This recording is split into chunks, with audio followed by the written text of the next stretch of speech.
अस्सलाम वालेकुम एवरीवन, मैं शेर खान और आप देख रहे हैं शेर खान फूड। आज आपके लिए मैं शिनवारी मटन कढ़ाई की रेसिपी लेकर आया हूँ, जो कि बहुत ही ज़बरदस्त किस्म की बनती है। ये अफगानिस्तान की मशहूर इलाके की ये रेसिपी है, जिसको शिनवारी बोलते हैं। तो चलिए स्टार्ट करते हैं। वीडियो के लास्ट में मैं हदीस मुबारक लिखता हूँ, ज़रूर पढ़ लिया करें और साथ में हमारे चैनल को भी सब्सक्राइब कर दें, लाइक कर दें और बेल आइकन पर भी ज़रूर प्रेस कर दें। शिनवारी मटन कढ़ाई के लिए 1 किलो हमें चाहिए मटन।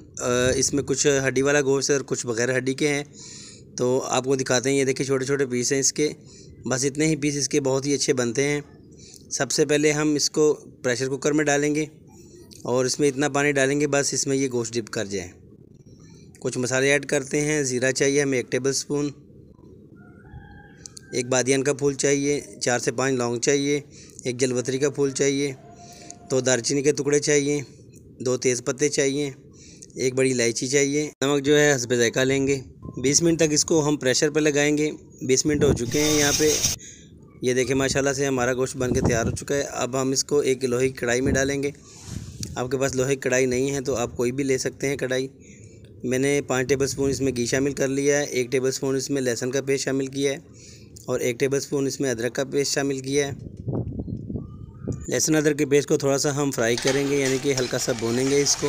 अगर इस रेसिपी को आप इस तरह से बनाएं जिस तरह से मैं बना रहा हूं तो आपको बहुत ही मज़ा आने वाला है, क्योंकि हम पठान लोग ही सही जानते हैं कि ये पश्तो रेसिपीज़ कैसे बनती है। अब इसमें 1 टेबल स्पून हम ज़ीरा शामिल करेंगे और इसको भी थोड़ा सा फ्राई करेंगे, जिस तरह कि हमने अदरक लहसुन के पेस्ट को फ्राई किया है। जो गोश्त हमने बॉयल किया था अब वो इसमें शामिल कर देंगे।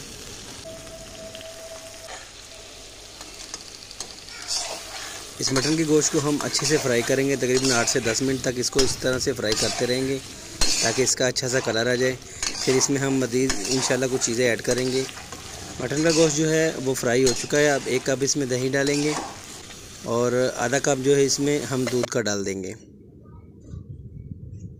दूध और जो दही हमने इसमें शामिल किया है इसको अब खुश्क करेंगे और लास्ट में 1-2 चीज़ें मज़ीद रह गई हैं वो भी शामिल करेंगे। नमक जो है हमने जो पहले डाला था वो थोड़ा कम था, अब मज़ीद इसमें ऐड करेंगे। आप अपने टेस्ट के मुताबिक ले सकते हैं। टमाटर में 2 अदद काट के डाल दिए, 2 अदद सब्ज़ मिर्चें जो हैं हमने लंबी शेप में काट के वो भी शामिल कर दी हैं। अब कढ़ाई हमारी माशाल्लाह तैयार होने के करीब है। चुटकी से थोड़ा सा ज़्यादा जो हमें इसमें चाहिए कलवंजी। कलवंजी जो है नबी सल्लल्लाहु अलैहि वसल्लम ने फरमाया कि मौत के अलावा हर चीज़ की शिफा है इसमें, तो इसको आप सालनों में इस्तेमाल किया करें, बहुत अच्छी चीज़ है। ये जी माशाल्लाह से हमारी कढ़ाई बन के तैयार हो चुकी है। अब थोड़ा सा हमने धनिया इसके ऊपर डाला है और आपको दिखाते हैं।